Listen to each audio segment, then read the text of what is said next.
Wedged is one of the oldest Egyptian goddesses.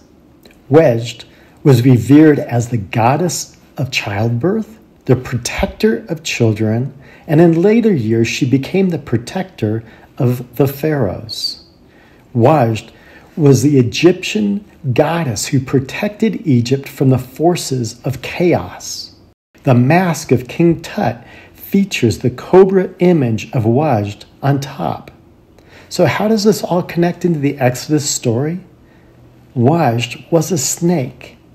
Moses had a staff that turned into a snake or a serpent. A snake that swallowed up the snakes of Egypt. The Lord God started bringing chaos on Egypt after the swallowing of the other snakes.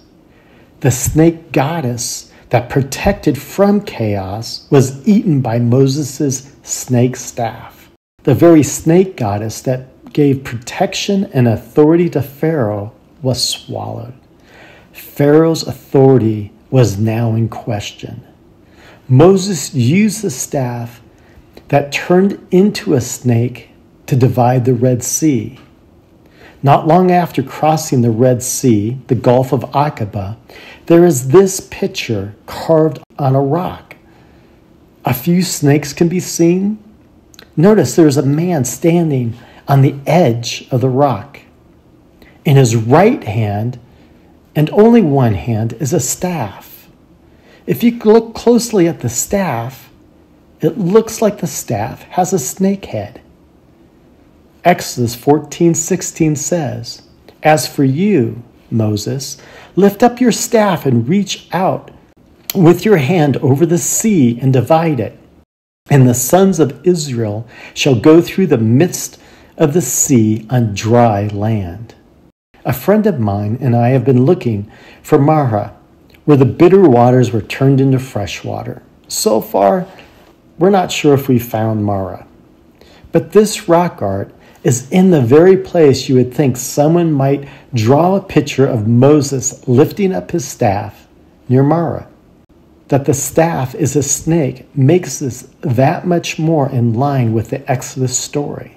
Could this rock art be Moses? Or maybe this is just a coincidence that a man has a snake staff in his right hand lifted up at the very location where Mount Sinai in Saudi Arabia narrative would say this is close to Marah.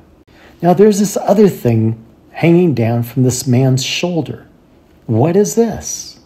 From Exodus 12:34, we read this.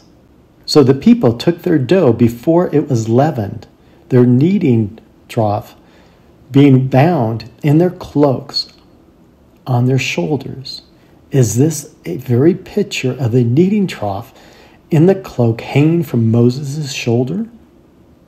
I'm sure others might have other explanations for this rock art.